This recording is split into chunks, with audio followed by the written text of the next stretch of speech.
Picture this. I'm standing waist-deep in toxic black sludge where a crystal-clear 52-acre lake sparkled just 48 hours ago. The rhythmic thud of my crowbar echoes across what looks like a post-apocalyptic nightmare, cracked mud stretching to tree line. Scattered like dying dinosaurs across this hellish landscape are 36 luxury yachts, their million-dollar hulls now coated in decades of poisonous lake-bottom muck. The reek hits you in nauseating waves, rotting catfish, marine fuel, and something that smells disturbingly like human waste. 400 yards away, Patricia Cromwell, the HOA dictator who declared war on my family, is shrieking into her iPhone while power washing bone-dry infinity pools. Her premium guests are hauling luggage toward the parking lot, demanding full refunds as largemouth bass and crappie die, gasping in muddy craters. 4 months ago, Patricia bulldozed the fishing pier my dad built in 1948. Called it a structural hazard. Well, Patricia, how's your $3 million hazard looking now? But before I explain how I legally drained an entire lake and destroyed a resort empire, tell me, what would you do if someone demolished your father's legacy while you were planning his funeral? Drop your thoughts below. Where are you watching from? Let's see how far this revenge story reaches. My name is David Chen, and 4 months ago, I was just a divorced software architect trying to piece my life back together. At 43, I'd lost my wife, was fighting for shared custody of my daughter, and the only place that felt like home was my father's cabin on Clearwater Lake. Thomas Chen bought 35 acres of what locals called mosquito swamp back in 1947 for $600, his entire mustering out pay from the Pacific Theater. Everyone said he was insane. The lake was barely 15 acres then, more bog than fishing spot. But Thomas had the kind of vision that comes from surviving Guadalcanal and Iwo Jima. He hand-built everything with salvaged army materials and pure determination. The cabin first, then the dock, and finally his masterpiece, an 85-foot fishing pier extending into the deepest part of the lake. Every board hand-cut joined with the precision of a man who'd learned that careless work costs lives. No permits required in 1947. Hell, the county government was 2 guys named Murphy who worked from a card table in the firehouse. The pier became legendary. Local kids dove off it every summer. 4 generations of first dates happened on those weathered planks. By 2021, the State Historical Commission was considering heritage designation. The cabin still smelled like pipe tobacco and Folgers, exactly like weekend visits when Dad would teach me to tie leaders by kerosene light. Every Saturday, I'd escape my sterile apartment for 2 hours of winding roads and blessed peace. Then Hurricane Patricia made landfall. Patricia Cromwell descended on our quiet valley 6 years ago like something unleashed from a Scottsdale golf resort. Designer everything from her veneered smile to her leased Tesla. She claimed tech money, though nobody ever verified beyond her platinum Amex. Within 8 months, she'd consumed the old Rodriguez Ranch across the lake and announced the Clearwater Heights, luxury estates starting at $1.2 million in a county where deputies made $38,000. The HOA materialized faster than algae in stagnant water. Patricia crowned herself president before the first septic system was installed. Her crown jewel was Clearwater Bay Resort and Spa, $3 million of glass, steel, and enough imported granite to rebuild Mount Rushmore. Patricia's passion was militarizing building codes against anyone whose existence violated her aesthetic vision. The Martinez family's horse barn, agricultural eyesore in residential district. Old Jimmy's tackle shack, unpermitted structure creating liability exposure. Each citation came with penalties that mysteriously funded more HOA improvements. My father's pier was obstructing premium waterfront views from resort guest suites. Can't have paying customers seeing actual history when they're dropping $400 nightly for authentic lake living. The ambush happened November 3rd, while I was arranging Dad's memorial service 400 miles away. Pancreatic cancer had devoured him in 8 weeks, diagnosis to hospice like some nightmarish sleight of hand. I'd been rotating between hospital vigils and funeral planning, completely gutted by grief. Monday morning, I drove back desperate for the lake's silence. Instead, orange caution tape fluttered where 75 years of family legacy used to stand. The air reeked of diesel smoke and betrayal. Wood splinters scattered like shrapnel across ground that crunched underfoot like broken promises. Taped to my door. Unpermitted structure removed per municipal ordinance 1247C. Cleanup charges $3,245. Blessed day, Clearwater Heights, HOA. Security footage revealed everything. 6:30 a.m. sharp. There's Patricia directing the bulldozer like some suburban Stalin, pointing exactly where to demolish. She'd worn her red power suit, the one reserved for city council appearances and property executions. Wednesday night, I stormed their HOA meeting. 28 people suffocating in a conference room built for 20, the air thick with perfume and manufactured outrage.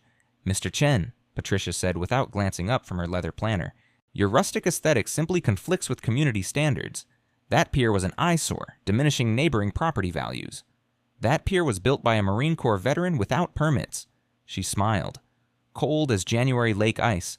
Frankly, it blocked our guests' views of pristine landscape. Vote 8-1. I owed cleanup costs. Driving home, my headlights illuminated fresh surveyor's stakes along my waterfront, all branded with Patricia's development company. Those surveyor stakes haunted my dreams for exactly 4 days. Then Patricia unleashed her legal attack dog. Friday's certified mail made my morning coffee taste like liquid hatred. Cease and desist from Cromwell and Associates Legal, which turned out to be Patricia's nephew, Brett, fresh from some online law school and desperate to prove his worth. The accusations read like amateur fiction: criminal trespassing, harassment of board members, and my personal favorite, verbal assault and intimidation for daring to speak at a public meeting. But paragraph 5 was the real sucker punch. My boat ramp violated setback regulations and would be demolished within 25 days. My boat ramp, the concrete launch Dad poured in 1949 before Brett was even a regretful accident in his mother's plans. Saturday brought a lien notice that made my hands tremble. $3,200 in unpaid HOA violations against property I'd owned longer than Patricia had lived in this state. The smell of legal paper and desperation filled my kitchen as I reread the same threat 4 times, hoping the words would transform. That afternoon, I drove to Elena Vasquez's law office, a converted farmhouse that groaned like old timber with every footstep. Elena was the kind of small-town attorney who answered her own phone and didn't bill you for brainstorming. Water rights, she said, spreading Dad's deed across her desk. The aged documents rustled like dead leaves as she traced property boundaries with her finger. Most property owners don't understand what they actually control. The story unfolded like a mystery I'd never heard. In 1947, Clearwater Lake was 15 acres of muddy fishing hole, but 3 years later, federal dam construction money transformed it into 52 acres of recreational paradise. The county built a concrete dam on Thomas's land, installed spillways, created what tourism brochures now called pristine mountain getaway. Here's what made my programmer brain light up. Thomas had granted an easement for dam construction, but retained control rights. Elena pulled out a legal tome that could stop bullets and explained something called prior appropriation doctrine, a fancy term meaning original water rights holders get privileges that can override virtually everything newer. Your father was smarter than anyone knew, Elena said, adjusting her reading glasses. He didn't just buy land, he bought control. I was still processing this revelation when Patricia decided to escalate from legal threats to actual sabotage. Sunday morning, I discovered my boat dock vandalized, support cables cut with surgical precision. My aluminum fishing boat sat listing like a drunken sailor, taking on water through stress fractures. The metallic taste of fury flooded my mouth as I examined the clean cuts, professional work done under darkness. My security camera told the story. Lens spray painted black around 1 a.m. Patricia's documented alibi, charity auction for her lake preservation fund until midnight. Perfect timing, perfect cover. But even amateur criminals make mistakes. Monday afternoon brought an unexpected visitor. Carlos Mendez, 19 and drowning in community college debt, appeared at my door looking like he'd rather be anywhere else. The kid worked maintenance for Patricia's marina, needed the paycheck for his sick mother, but apparently retained some functioning conscience. "Mr. Chen?" he whispered, scanning the tree line like Patricia might emerge from the pines. "I didn't cut your cables, but I saw Brett's truck at your place around 2:30 a.m. Sunday. Heard power tools running." Carlos showed me a text that made everything click. Discreet dock maintenance needed ASAP, $600 bonus for weekend completion, no questions. Classic Patricia, create the crisis, then profit from the solution. The woman had elevated extortion to performance art. While I documented cut marks and photographed damage, Elena dove deeper into state records. What she discovered was pure dynamite. The 1950 environmental assessment required for federal dam funding included emergency drainage provisions for the property owner. Translation: if Thomas's heir, that would be me, determined the dam needed inspection or maintenance, I could legally drain the entire lake. The county engineer had to approve, but couldn't override legitimate safety concerns.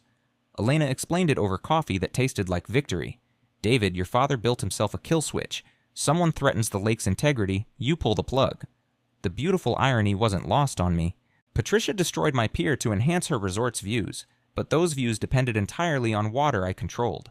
Monday evening, I stood on my damaged dock watching Patricia's sunset cruise return to her marina. 15 guests sipping wine, their laughter echoing across water that existed at my complete discretion. The gentle slap of waves against severed cables sounded almost musical. Carlos's phone buzzed with Tuesday's assignment. Prep guest boats for dawn fishing charters. Weather looks perfect. I smiled for the first time in weeks, remembering something Elena had mentioned about old water law precedents she'd studied in law school. Turns out, when it comes to water rights, original property deeds usually trump everything that comes after: HOA regulations, municipal codes, even federal statutes if your ownership predates them. The weather was indeed about to change dramatically. Tuesday morning arrived with the kind of sharp November air that makes you believe in second chances. That optimism lasted exactly until I inspected my dock. Someone had completed the destruction overnight, my aluminum boat now completely submerged, only the motor cowling visible above water like a metallic gravestone. The remaining dock cables had been severed, leaving twisted metal teeth jutting from the lake bottom. But this time, our saboteur had gotten careless. Fresh tire tracks led from the access road to my shoreline, wide, expensive treads that matched Brett's oversized Ram pickup perfectly. More damning were the cigarette butts scattered near the water's edge, Camel Blues, same brand I'd watched Brett chain smoke outside HOA meetings. The security camera remained blinded, lens still coated in black paint thick as guilt. But criminals, even privileged ones, always leave evidence. I was photographing tire impressions when Carlos materialized through the morning fog like some anxious phantom. Kid looked like he'd been awake all night, probably wrestling with his conscience and losing. "Mr. Chen," he said, voice barely audible, "I can't keep doing this. Last night around 3 a.m. I saw Brett's truck leaving your place. This morning, Miss Cromwell offered me a $600 bonus for discreet marina services." Carlos's phone chimed. Text from Patricia. "Dock repairs completed successfully. Outstanding work. Bonus transferred." The woman had just confessed to conspiracy via digital evidence. I almost pitied how stupid criminals had become. That afternoon, while Elena filed police reports about the vandalism, I began my own investigation into Clearwater Lake's origins. The county courthouse basement reeked of old paper and buried secrets, exactly the kind of place where truth hides from sunlight. What I found in the 1950 environmental files changed everything. The original dam construction required federal approval because it used Army Corps flood control funding. But buried in subsection 15 of the environmental impact study was language that made my programmer heart sing. The project mandated permanent public access to justify taxpayer investment. More critically, the easement agreement included specific protocols for emergency drainage procedures. If the dam owner suspected structural integrity problems, complete drainage was authorized for inspection and maintenance.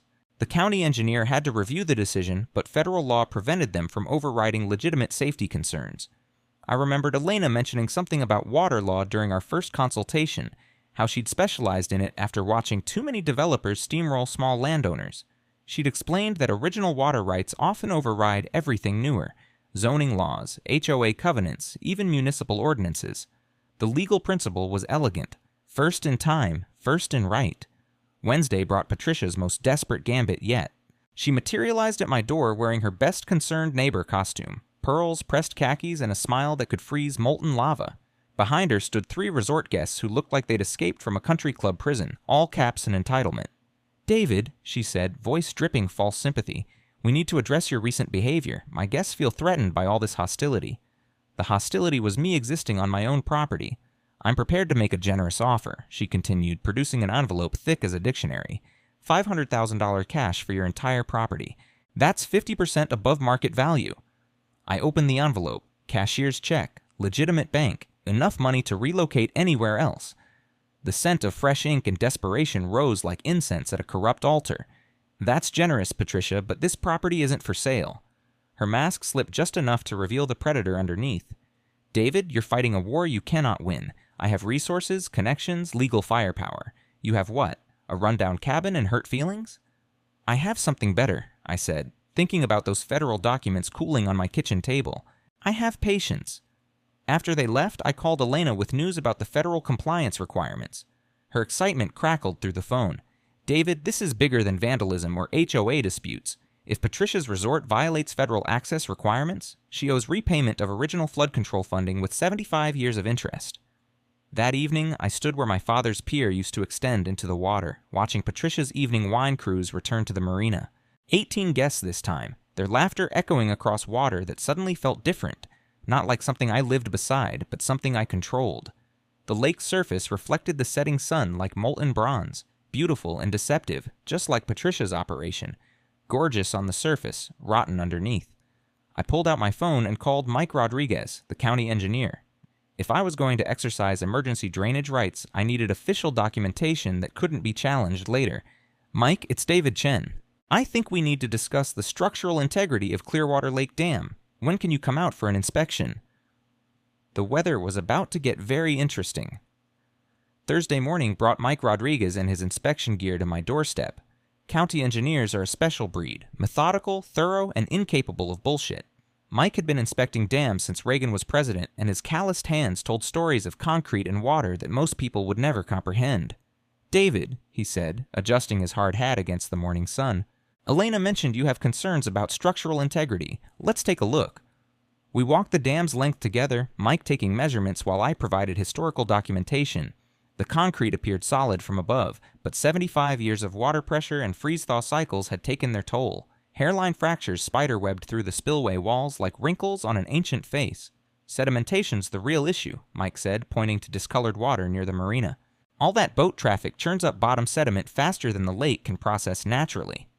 His soil samples told a story that made my blood boil. Heavy metals from fuel spillage, chemical residue from hull cleaners, and enough petroleum byproducts to classify sections of the lake bed as contaminated soil.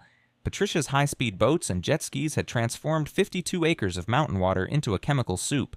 Federal guidelines recommend periodic drainage for artificial lakes. Mike continued, making notes that would change everything. "Removes accumulated pollutants, allows natural sediment cycling. Should have been done 20 years ago." That afternoon, while Mike compiled his official report, Patricia launched her most vicious assault yet. The flyers materialized everywhere: telephone poles, store windows, car windshields, like some suburban plague. My divorce photos stared back from every surface alongside selective quotes from court documents that made me sound like an unhinged stalker. "Dangerous local, threatens lake community," screamed the headline in 84-point font. Below it, carefully edited excerpts from my custody proceedings painted me as an unstable father with anger issues and drinking problems. The drinking, I'd admitted to excessive alcohol use during divorce counseling. The anger issues, standard evaluation after any contested custody case. Context stripped away, truth twisted into weaponized propaganda. My phone started ringing before lunch. Neighbors, friends, even my ex-wife Jennifer calling from Seattle to ask what the hell was happening. The humiliation tasted like copper pennies and burnt coffee, coating my throat with shame I didn't deserve. But Patricia had made a critical error. Friday morning brought a visit from Sheriff's Deputy Martinez, a soft-spoken woman who'd known my family since childhood. She held one of the flyers, her expression somewhere between embarrassment and rage. "David, I need to ask, did you authorize publication of these court documents?" "Hell no, those records are supposed to be sealed." "That's what I figured." She folded the flyer carefully, like evidence. "Unauthorized publication of sealed court documents is a felony, so is harassment designed to damage reputation. Want to press charges?" While Deputy Martinez launched her investigation, I discovered something that would multiply Patricia's legal troubles like bacteria in tepid water. Mike's official report arrived Friday afternoon, stamped and notarized with the authority of 45 years' experience. His conclusion was unambiguous. Clearwater Lake Dam structurally sound, but requires immediate environmental remediation. Recommend temporary drainage within 90 days to remove accumulated toxins and restore ecosystem balance. The environmental angle provided legal cover that couldn't be challenged, but Mike's investigation had uncovered something even better: federal permit violations that would sink Patricia's empire like a concrete anchor. "David," Mike said over coffee that tasted like victory, "that marina was built without proper wetland impact studies. Federal law requires environmental assessment for any construction affecting water resources." She never filed the paperwork. I remembered reading about this during my research, something called successor liability that Elena had mentioned. When property changes hands, new owners inherit all federal permit obligations. Previous owners' violations become current owners' legal nightmare. What's that mean practically? She owes repayment of the original 1950 flood control funding plus penalties. Current value with interest, about $1.2 million. Friday evening, I stood on my property line watching Patricia's latest wine cruise return to the marina. 25 guests tonight, their laughter floating across water that suddenly felt different, not like something I lived beside, but something I controlled absolutely. The irony was perfect. Patricia had destroyed my father's pier to improve her views, never realizing those views depended entirely on water I owned. She'd weaponized municipal codes and legal intimidation, not knowing I held federal authority that trumped everything she could deploy. My phone buzzed with a text from Carlos. "Weekend fully booked. Corporate retreat Saturday, anniversary party Sunday. Biggest money weekend for resort?" I smiled, remembering something my father used to say about patience being the engineer's greatest tool. He'd learned that lesson in Pacific Islands, waiting for the perfect moment to strike. The perfect moment was about to arrive. Saturday would bring reporters, federal inspectors, and enough witnesses to ensure Patricia's downfall became public theater rather than private revenge. Saturday morning arrived with the kind of crystalline clarity that makes secrets impossible to hide. I was reviewing Mike's environmental report for the 4th time when Elena called with news that changed everything. "David, get down here immediately." Her office smelled like burnt coffee and legal victory when I arrived 15 minutes later. Spread across her desk were photocopied documents that looked like they'd been rescued from a flood, yellowed, brittle, but legible enough to destroy empires. "My paralegal found these in the state archives basement," Elena said, her voice barely containing excitement. "Filed under federal compliance. Lake Projects, 1945-1965. Nobody's examined this box in 50 years. The documents told a story that made my hands shake. The 1950 lake expansion hadn't just used federal flood control money, it was part of a massive Army Corps project spanning 5 counties. The funding came with strings attached that would strangle Patricia's operation. "Look at Section 9, Elena said, pointing to language that read like a legal landmine. "Any commercial development affecting federally funded water resources must maintain original access provisions. If those provisions are violated, funding must be repaid with compound interest." My programmer brain started calculating. $900,000 in 1950 money compounded annually for 75 years at federal rates. The number made my coffee taste like liquid gold. How much are we talking about? Conservative estimate? $3.1 million. But here's the beautiful part. It gets better. Elena pulled out a folder marked "Wetland Permits Required" and spread the contents like playing cards in a winning hand. Federal law required environmental impact studies for any marina construction affecting water resources. The paperwork trail was supposed to be bulletproof, except Patricia had never filed it. "She built a $3 million resort on federally protected water without proper permits," Elena said, grinning like a shark who'd found blood in the water. "That's not just a fine, that's criminal negligence." The legal term was successor liability. When Patricia bought the Rodriguez Ranch and transformed it into Clearwater Heights, she inherited every federal obligation tied to the land. Previous owners' compliance failures became her legal nightmare, retroactive to the day she signed the deed. But the real bombshell was hidden in subsection 18 of the original agreement. "Emergency Drainage Authority," Elena read, her finger tracing language my father had negotiated 75 years ago. "If the dam owner determines environmental contamination threatens ecosystem integrity, immediate drainage is authorized for remediation purposes." Thomas had been smarter than anyone realized. He'd built himself a nuclear option disguised as flood control paperwork. "She can fight you in court for years," Elena continued, "but she can't fight federal environmental law. Mike's contamination report gives you bulletproof justification for emergency drainage." I thought about Patricia's weekend bookings, the corporate retreat, the anniversary party, $35,000 in resort revenue depending on pristine lake conditions. The timing was almost too perfect. "There's more," Elena said, producing a manila envelope that smelled like basement dust and legal dynamite. Private investigator found some interesting financial records. Patricia's empire is built on borrowed money. The resort carried $2.4 million in construction loans with monthly payments that exceeded off-season revenue. Any business disruption lasting 90 days would trigger bankruptcy provisions, but the environmental violations made her vulnerable to something worse than bankruptcy: federal seizure. "If the Army Corps determines willful permit violations," Elena explained, "they can seize the property pending compliance. She loses everything: the resort, the marina, even her personal residence if it's tied to business loans." The irony was so perfect it would make my father's ghost smile. Patricia had destroyed his pier to protect her views, never realizing those views existed entirely at my discretion. She'd weaponized municipal codes and legal intimidation, not knowing I held federal authority that trumped everything she could deploy. My phone buzzed with a text from Carlos. "Saturday corporate retreat starting at sunrise. Biggest event of the year. Miss Cromwell expecting record profits." I looked at Elena, then at the documents that would end Patricia's reign of terror. "How long do we have to file the drainage notice?" 96 hours minimum for emergency environmental remediation. We file Monday morning. Let her have one last perfect weekend before the lake disappears." Justice, it turned out, had timing as precise as Swiss clockwork. Monday morning felt like the calm before Armageddon. Elena's office had transformed into a command center, complete with legal documents covering every surface and enough coffee to fuel a small corporation. "First priority," Elena said, adjusting her reading glasses over a stack of federal forms. "We filed the emergency environmental remediation notice. Mike's contamination report gives us unassailable justification." Mike Rodriguez arrived at 9 sharp carrying a briefcase that clinked with soil sample vials and decades of dam inspection experience. His weathered hands moved with surgical precision as he laid out technical documentation that would justify draining 52 acres of contaminated lake water. "The contamination levels are worse than I initially reported," Mike said, pointing to lab results that read like an environmental horror story. "Heavy metals, petroleum byproducts, chemical runoff from boat maintenance. This water's been slowly poisoning the ecosystem for years." I studied the technical specifications while Mike explained the drainage procedure. The original 1949 design used a manual valve system that required no electricity, just muscle, leverage, and the kind of engineering precision that Pacific Theater veterans understood instinctively. Four-stage process, Mike continued, sketching diagrams on Elena's whiteboard. Warning valve first, drops the level 8 inches per hour, gives fish time to concentrate in deeper areas, then gradual release, another 15 hours to drain the main basin. Finally, full evacuation through the emergency spillway. The entire operation would take 20 to 24 hours, long enough for wildlife rescue, short enough to prevent Patricia from obtaining injunctive relief through her collection of bought judges.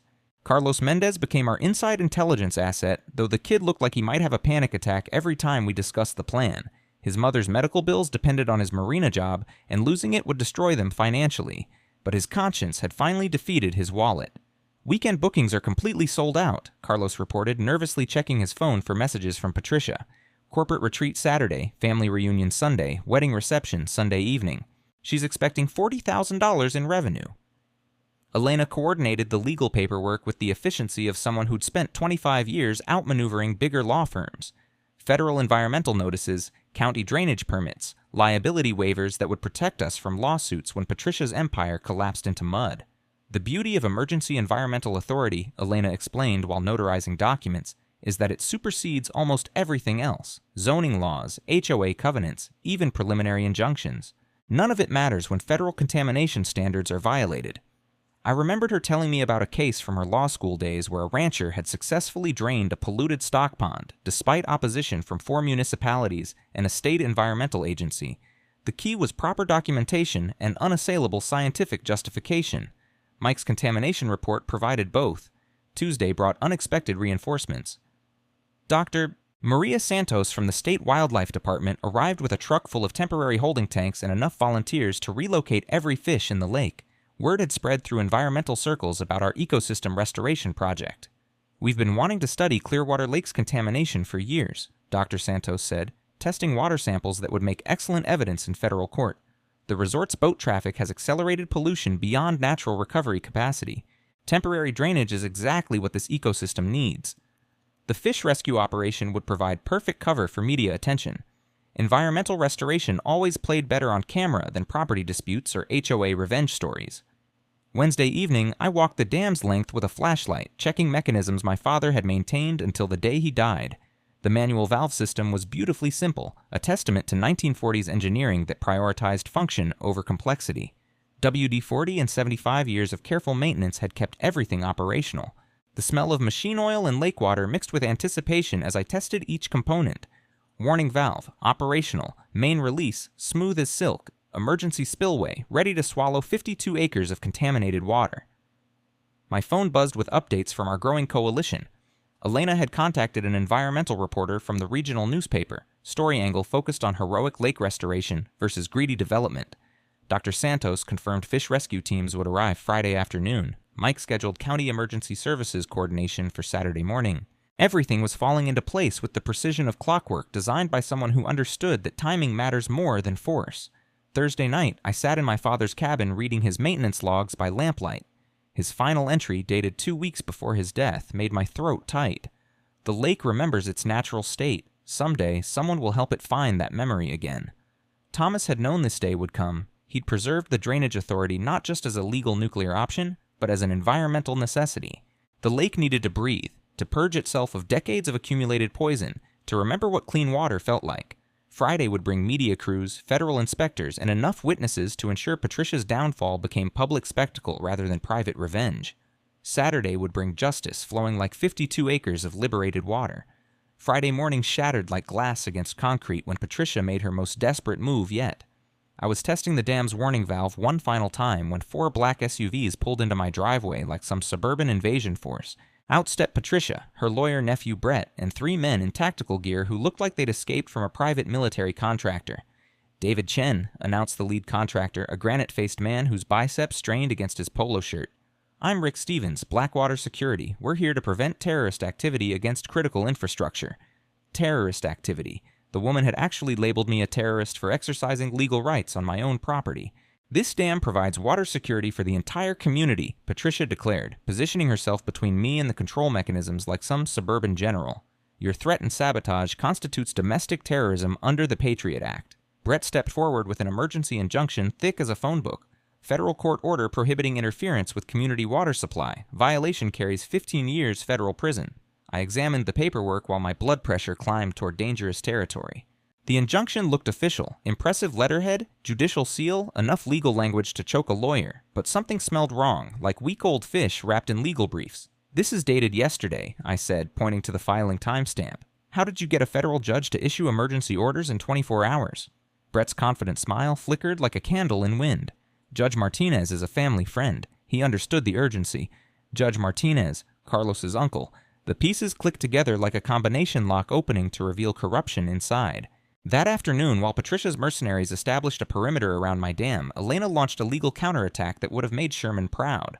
David, this injunction is fraudulent, she said, waving the document like a surrender flag. Judge Martinez retired 6 months ago. He has no authority to issue federal orders. But Elena had discovered something even better than fraudulent paperwork. Her investigation into Patricia's financial empire had uncovered a paper trail that led straight to federal prison. Your friend Patricia has been bribing county officials for years, Elena continued, spreading bank records across her desk like evidence in a murder trial. Building permits, environmental waivers, zoning variances, she bought them all, including that fraudulent injunction. The FBI takes federal corruption seriously, especially when it involves infrastructure and environmental law. Elena's call to the regional office had triggered an investigation that would make Patricia's legal troubles multiply like cancer cells. Meanwhile, Blackwater Security was learning that private contractors have no authority on private property. Sheriff's Deputy Martinez arrived the Friday evening with backup and a very clear message. Ms. Cromwell, you're trespassing. Your men need to leave immediately or face arrest. But the federal injunction is worthless paper signed by a retired judge, Deputy Martinez interrupted. Pack up your toy soldiers and get off Mr. Chen's land. The contractors withdrew like smoke, leaving Patricia standing alone in my driveway wearing an expression that could curdle milk. Her empire was crumbling, and she knew it. Saturday morning brought the media circus I'd been expecting. Environmental reporters, local news crews, and enough cameras to film a Hollywood blockbuster. Dr. Santos's fish rescue operation provided perfect visuals. Volunteers and waiters carefully netting bass and crappie while explaining ecosystem restoration to fascinated journalists. This is environmental terrorism, Patricia screamed at anyone with a microphone, her composure finally cracking like cheap paint. He's destroying our lake to satisfy some personal vendetta. But the reporters had done their homework. Mike's contamination report, federal permit violations, and Patricia's history of municipal corruption painted a very different picture. Ms. Cromwell, asked Channel 12's environmental correspondent, how do you respond to allegations that your resort has been illegally dumping pollutants into federally protected waters? Patricia's answer involved several words that would require extensive bleeping for broadcast television. By noon, federal investigators had arrived to examine the permit violations Elena had uncovered. Agent Rebecca Hayes from the EPA's Criminal Investigation Division looked like someone who'd built her career prosecuting environmental criminals. Mr. Chen, Agent Hayes said after reviewing Mike's contamination data, your drainage operation is not only legal, it's environmentally necessary. This lake has been poisoned for years. The corporate retreat proceeded as scheduled, though participants kept asking why the water smelled like diesel fuel and had an oily sheen. Patricia's perfect weekend was dissolving like sugar in acid rain. Carlos texted updates throughout the day. Resort guests demanding refunds. Anniversary party threatening lawsuit over contaminated venue. Miss Cromwell locked in office, screaming at lawyers. Sunday evening, I stood at the dam controls watching Patricia's final wine cruise return to a marina that wouldn't exist much longer. 28 guests sipping champagne above water that would disappear in 20 hours, their laughter echoing across 52 acres of environmental crime scene. The manual valve felt smooth under my palm, 75 years of careful maintenance, ready to release decades of accumulated justice. Monday morning would bring the flood, not of water, but of consequences. Sunday night brought Patricia's final desperate gambit, one that would have impressed Machiavelli for its sheer audacity and disgusted him for its complete lack of honor. My phone rang at 11:45 p.m. Jennifer's number, my ex-wife calling from Seattle at nearly midnight, meant either emergency or catastrophe. Given recent events, I assumed the worst. David, Jennifer's voice was tight with anger and something else, fear. I just had the strangest visit. Some woman claiming to represent a child welfare organization offered me $60,000 to testify that you're an unfit father. The metallic taste of rage filled my mouth as Jennifer described her visitor. Blonde, expensively dressed, driving a white Tesla with Washington plates. Patricia had driven 8 hours to Seattle to personally orchestrate character assassination. She had copies of our divorce proceedings, custody evaluations, even photos of you at the lake, Jennifer continued. Said you were mentally unstable and threatening community safety. Wanted me to file emergency custody modifications to prevent you from dangerous activities. The plan was diabolically simple. Emergency custody hearing Monday morning would require my presence in Seattle Family Court. I'd missed the drainage deadline, giving Patricia time to mobilize legitimate federal intervention. By the time I returned, her lawyers would have every environmental agency in 4 states tied up in injunctive relief. I recorded the whole conversation, Jennifer said, and I could hear the smile in her voice. This woman confessed to bribing witnesses in a federal investigation. She's looking at felony conspiracy charges. My ex-wife might have divorced me, but she'd never lost her sense of justice. Despite our problems, Jennifer knew I was a good father and decent man. More importantly, she despised bullies who tried to weaponize children in adult conflicts. Send that recording to Elena Vasquez immediately, I said. And Jennifer, thank you. Monday arrived with the kind of crystal clarity that makes secrets impossible to hide. I was at the dam by 4:30 a.m. checking systems one final time while media crews established positions around the lake like war correspondents covering a siege. Elena arrived with federal paperwork that sparkled like legal armor in the morning sun. EPA approval for emergency environmental remediation, Army Corps authorization for dam operation, and enough liability waivers to protect us from every lawsuit Patricia's legal team could conceive. The FBI wants Patricia's bribery recording, Elena said, adjusting her reading glasses over documents that would end careers. Agent Hayes says it's evidence of federal conspiracy to obstruct environmental investigation. 6 a.m. brought Mike Rodriguez and his official county engineer authorization. Dr. Santos arrived with fish rescue teams and enough scientific justification to satisfy the most aggressive environmental lawyer. Everything was perfectly legal, completely documented, and absolutely devastating to Patricia's empire. The media coverage had already shifted from local property dispute to environmental restoration versus corporate corruption. National news trucks lined the access road like metallic vultures, their satellite dishes pointing skyward like technological prayer wheels. 7 a.m. brought Patricia's final breakdown. She appeared at the dam in her pajamas and a mink coat, hair wild as a scarecrow's, screaming threats that would require extensive bleeping for broadcast television. Behind her trailed Brett and 3 environmental lawyers who looked like they'd rather be anywhere else on Earth. "You can't do this," she shrieked at the assembled media. "This is my lake, my investment, my life's work." "Actually," I said, holding up the original 1947 deed for cameras to see, "this is my father's lake. You've just been borrowing it." Agent Hayes stepped forward with handcuffs that gleamed like jewelry in the morning sun. "Patricia Cromwell, you're under arrest for conspiracy to bribe federal witnesses, obstruction of environmental investigation, and violation of federal water protection statutes." The sight of Patricia being stuffed into the back of an FBI sedan while wearing designer pajamas and screaming about property rights would have been comedy gold if it wasn't so pathetic. 8 a.m. brought the moment I'd been waiting for since November. I placed my hand on the manual valve my father had installed 75 years ago. The metal felt warm under my palm, heated by morning sun and decades of careful maintenance. Around me, cameras clicked like mechanical insects recording history. "This drainage isn't about revenge," I told the assembled reporters, thinking about Mike's contamination data and Dr. Santos's ecosystem analysis. "It's about restoration. Sometimes you have to empty something completely before you can make it clean again." The warning valve opened with a satisfying clank that echoed across 52 acres of contaminated water. Lake level began dropping immediately, 8 inches per hour, exactly as Father Thomas had designed.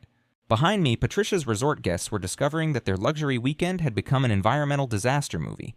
Boats grounded on exposed mudflats, swimming pools cracked as water pressure equalized, and million-dollar investments disappeared into federal evidence bags. Justice, it turned out, flowed exactly like water, slow at first, then all at once. The transformation began immediately. By 10 a.m., Clearwater Lake had dropped 4 feet, exposing decades of environmental crimes that Patricia's pristine surface had hidden like makeup over rotting flesh. The first thing to emerge from the receding waters was a graveyard of marine batteries, dozens of them scattered across the muddy bottom like toxic tombstones. Then came the fuel drums, chemical containers, and enough petroleum waste to qualify as a federal Superfund site. Jesus Christ, muttered Channel 12's environmental correspondent, filming the apocalyptic landscape while trying not to gag on the stench. This isn't a lake, it's a hazardous waste dump. Agent Hayes and her EPA team swarmed the exposed lake bed like crime scene investigators, taking soil samples and photographing evidence that would send Patricia to federal prison for the rest of her natural life. The contamination was worse than Mike's initial report had indicated. Decades of resort operations dumping everything from kitchen grease to boat fuel directly into federally protected waters. Noon brought the best television of my life. Patricia's million-dollar boats sat tilted at crazy angles in the mud like beached whales, their pristine hulls now caked with black sludge that reeked of industrial decay. Resort guests stood on the marina deck holding champagne glasses and staring at 52 acres of environmental crime scene. The family reunion arrived at 1 p.m. for their lakeside celebration, only to discover their venue had become a moonscape. The patriarch, some pharmaceutical executive from Phoenix, took one look at the exposed wasteland and started screaming at Brett about lawsuits and ruined dreams.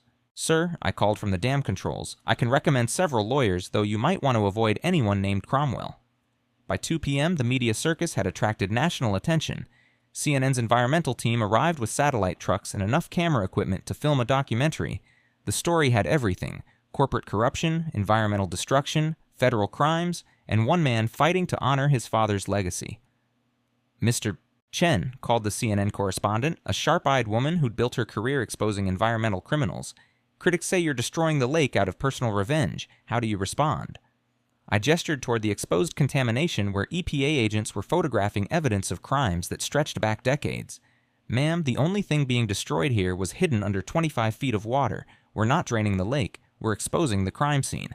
The mic drop moment hit like lightning. 3 p.m. brought Sheriff Deputy Martinez with an arrest warrant for Brett, who'd been found hiding in the resort's wine cellar with a briefcase full of cash and falsified environmental permits.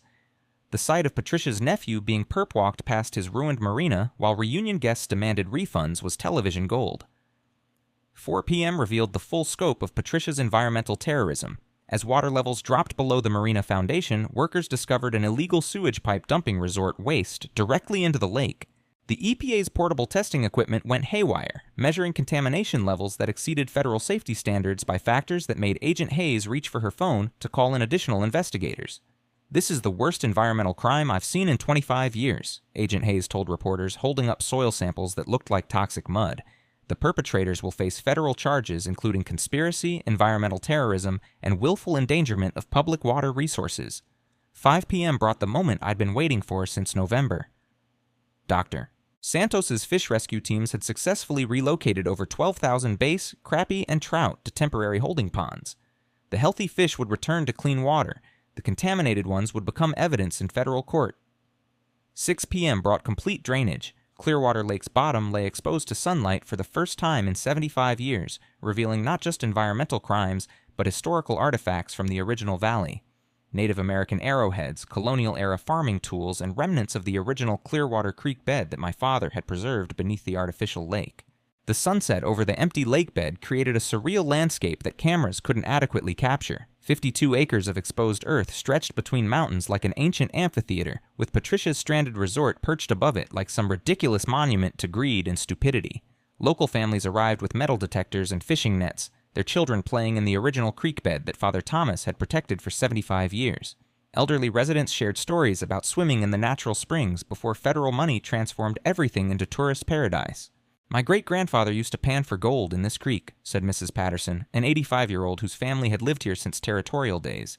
"Hasn't seen daylight since Truman was president." As darkness fell, I stood where my father's pier used to extend into clean water, watching FBI agents catalog evidence under portable floodlights. The lake would refill naturally from mountain springs and seasonal runoff, clean water replacing contaminated waste, exactly as nature intended. Patricia's empire had evaporated like morning mist, leaving only mud and federal charges behind. 30 days later, I stood on my father's rebuilt pier, listening to the sweetest sound in the world, clean water lapping against natural shoreline. The lake had refilled slowly, fed by mountain springs that sparkled like liquid diamonds in morning sunlight. The smell was different now. Gone was the diesel fuel stench and chemical tang that had haunted the water for decades. In its place, the crisp scent of pine and fresh water that I remembered from childhood visits with Thomas. Patricia's legal troubles had multiplied like rabbits in springtime. Federal conspiracy charges, environmental terrorism, bribery of public officials. The FBI had built a case that would keep her in orange jumpsuits until she qualified for Social Security. Brett faced similar charges, plus document falsification and obstruction of justice. Both were looking at 2025 in federal prison. The resort property sat empty, slowly being reclaimed by nature as federal cleanup crews worked to undo decades of environmental damage. Weeds grew through cracked granite floors where Patricia's wine parties used to celebrate the conquest of natural beauty. My rebuilt pier opened Christmas weekend with a ceremony that drew 400 people and enough home-cooked food to feed a small army. The aroma of ham and cornbread mixed with pine needles and lake air as Mayor Patricia Collins unveiled the bronze plaque. Thomas Chen, Memorial Pier, Pacific Theater, veteran, conservationist, protector of Clearwater Lake. The reconstruction had become a labor of love. Local contractors donated weekends, the lumberyard sold materials at cost, and volunteers showed up with coffee and determination until the job was done. Kids who'd never known the original pier helped stain railings and learned stories about the grandfather they'd never met.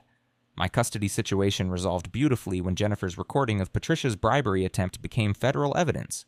Judge Williams not only expanded my visitation rights, but commended Jennifer's integrity in court. My daughter now spends entire summers at the lake, learning to fish in water clean enough to drink. The environmental tourism replacing Patricia's artificial luxury proved both sustainable and profitable. Serious anglers drove from 5 states to catch bass in unpolluted water. Families discovered camping under stars instead of imported granite. Local businesses thrived, selling authentic mountain crafts instead of imported resort trinkets.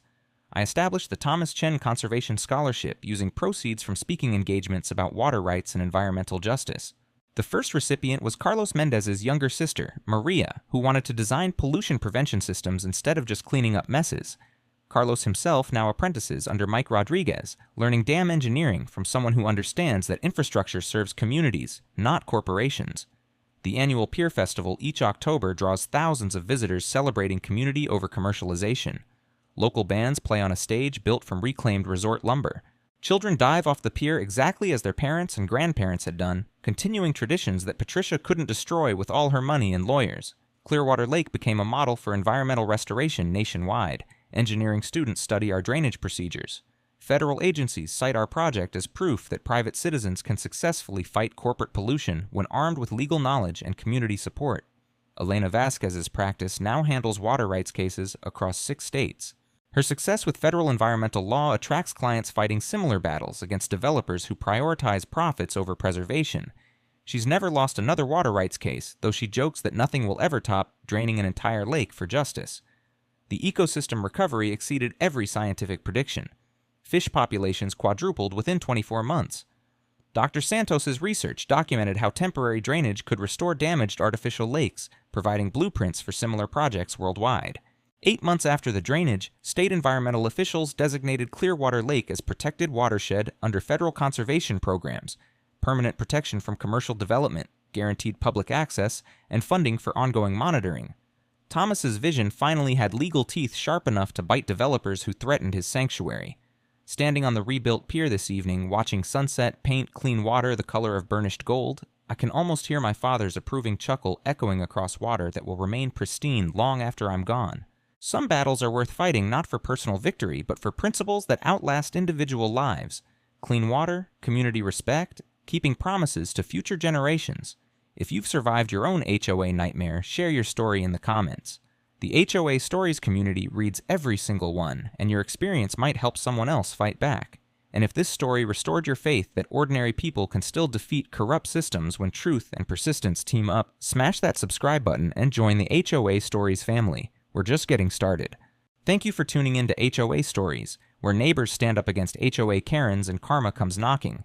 If you liked this story, hit that like button, share your thoughts below, and subscribe for more HOA tales and real-life neighborhood drama each week.